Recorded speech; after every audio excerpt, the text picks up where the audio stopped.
Hi, good afternoon. Welcome to the Business Spotlight series. I'm here with Ben Roberts from Roberts Renovations. How you doing, Ben? Yeah, very well, thanks. And yourself? Yeah, really good. Thank you. Thanks very much for coming on and joining us on the Business Spotlight series. So, if you could tell us a little bit more about who you are, what you do, how long you've been doing it for, please, Ben. Yeah, well, I'm Ben Roberts. I'm a co-founder of Roberts Renovations. So it's a husband and wife business. We focus in four main areas really. So we have our own property investment business, which is where we're buying properties in Western North Yorkshire, renovating them, remortgaging them, renting them out, and then using that money to go again. My background isn't actually in property. My background, for the last 15 years, I've been running automotive businesses in the Middle East and in the UK. Hmm. And when we moved back to the UK in 2023, and that's when we started the business, the Roberts Renovations, that is. We bought our first investment property. It's also probably important to mention my wife's background in this as well. So Yeah, yeah. she's an interior architect, and she's worked as an interior designer for the majority of her career. And so when we came back, it was like, right, we need to start, investing our money more soundly, and property was the way that we wanted to go. So we created the investment business and started doing that. And then as we were working through that, we were exploring the idea of, how I could go full time into the business and what that would look like. And then that sort of brought in the other areas which we cover off in our business. So yes, we've got our own investments and we're building our portfolio, but at the same time we offer services as well. So interior design, both locally Yeah. here, Western North Yorkshire, but also remotely. So anywhere in the world. We actually did. Well, we've done several projects for someone in Canada, for example. Okay. If you can check it out on our website. But it's and then so we're having conversations with people across the globe on that front, which is interesting. And then we do renovation project management. So this could be anything from, you've got a small bathroom that needs renovation, but you don't know who to go to, you don't know which contractors to trust, and you need someone to help with the design input, Hmm. to a full home. Sure. You've just bought an investment project, or you want to do your own home up, or I don't know, you've been left a house in a will, or Yeah, any of yeah. these types of things. So you could do your individual rooms. We can do the design work, we can do the renovation project management, or we can do the full house. And then the final part of it is property sourcing. So this is really what I do on a day-to-day basis, which is I do the sourcing for our investment side. So I'm actively going out and looking for properties in Western North Yorkshire. But we can then also help investors or people that want to get into Mhm. property investment, help them find a property, and then help them renovate it as well. So in a nutshell, that's what we do at Roberts Renovations. Awesome. So there's quite a lot in there in terms of what you do. And so what, just to kind of go back and then we'll decipher a couple of things because there's questions in my mind about your international work and stuff like that, out of curiosity. But what was it that made you give up the job and go into this full time? Had you reached a point where uh in terms of, I suppose, financially it was okay? Were you taking a leap to do it because you just want to take that next step and leave the job? What is it for you that's made that transition? I'd say there was a couple of things. I mean, firstly, financially, we could do it. Mhm. We're very lucky to be in the situation that we're in. So that that that was one reason. But I think really the main reason is when, for the last 50, well, since I've met my wife, right? Other than me following her to Newcastle to go to university because she decided to go to Edinburgh. Um, she's kind of followed my career. So when I was 26, we moved to the Middle East. And then, we had our children out there. When I was 29, 30, I got the opportunity to move to Qatar. So we went from Dubai to Qatar, and then she followed me there. And then she also followed me back to come back to the UK for the opportunity that I came here. Mhm. And I think a really big part of why I wanted to do this is because she's always wanted to be in this space. She's always wanted to be in the design space, the renovation project management space. And I've always wanted to run my own business. And I just thought, as we were going through the process, that there's no greater motivation for me to start a business that's giving back to her as well, given that she's Sure. supported me over all these years. And it's actually a great motivator for me because Yeah. it it just well it helps in my mind it's helping me prove my love to her, but at the same time I love doing it as well. Brilliant. That's a great answer. Thank you for sharing that. So, is it just the two of you in the business, your wife and yourself, or you have a team? Yeah, so currently it's just the two of us. We do have we are working with Leeds Beckett University with a few of their placements as well. And they're doing bits of work for us, but I see that more as a training of the graduates rather than them actually supporting us. But yeah, right now it's just the two of us. But the plan for 2026, if we hit it, is that we're going to have to start recruiting, probably Q2 or Q3. So, all those services that you provide, how do you do that with two of you? Is it contracting? Yeah, well, so the project management is we bring in contractors. We don't do the actual work. And you know there are different ways that you scale that business. So, Mhm. for example, my wife Miriam can handle two large scale renovations at a time, right? So these are sort of 40,000 pound plus renovations. She can manage two of them at a time.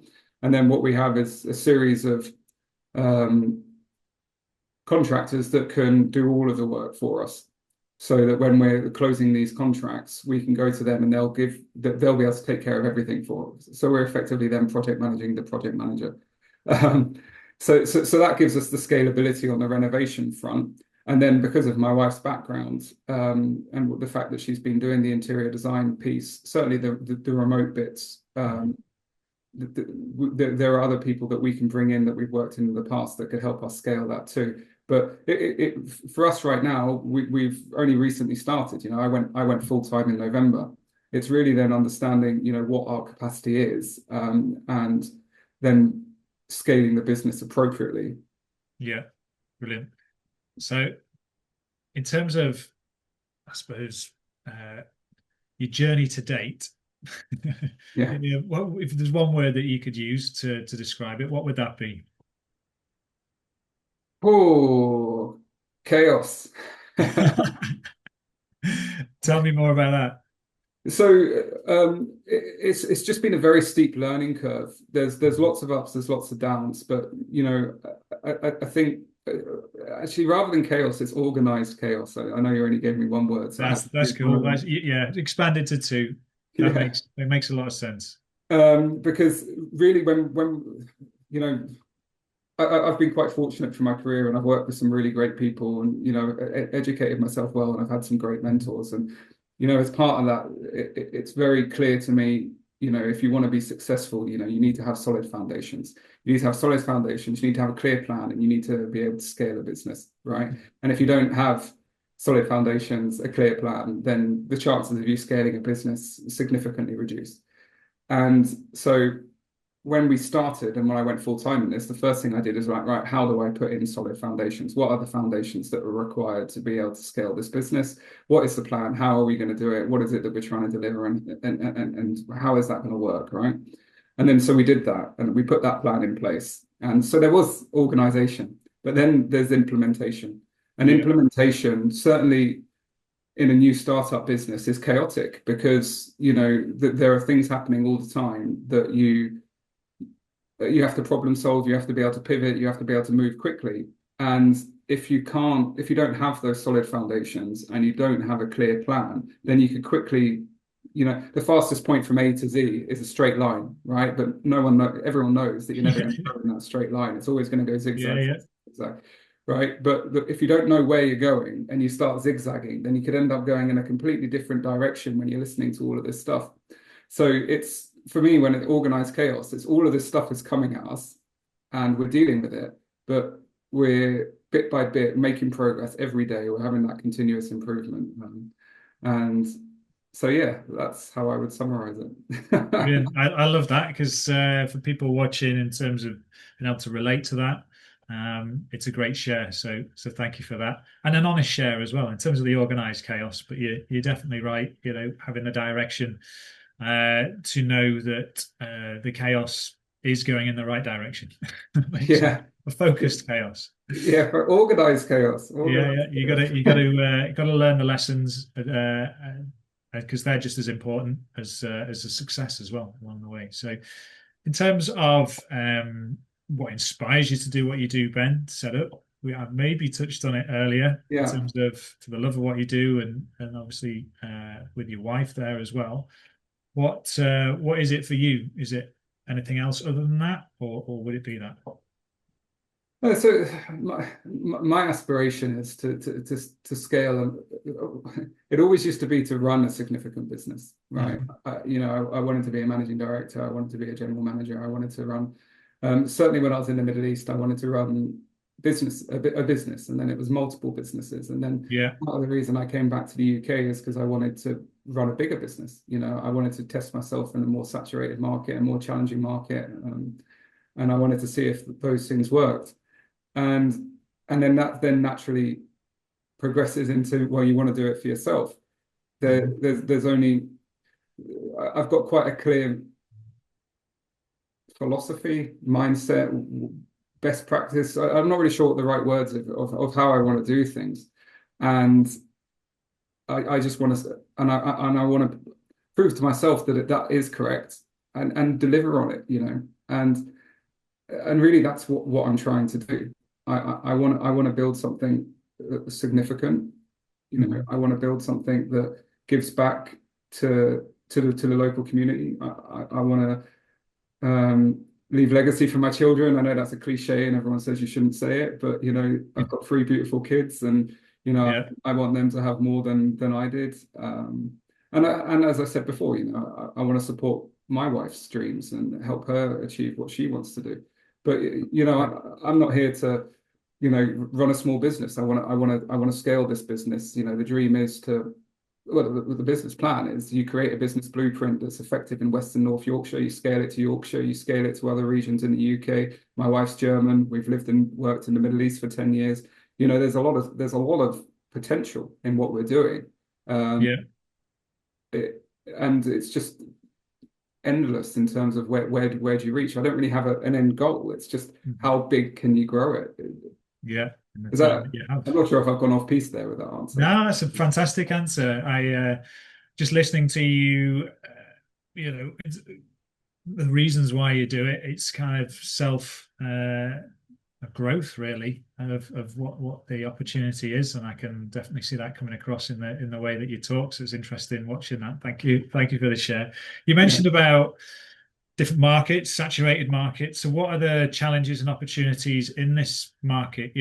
Especially in this country where you hear a lot of things about property sector and the government in terms of rentals and it being not the investment that it once was. Uh, Yeah.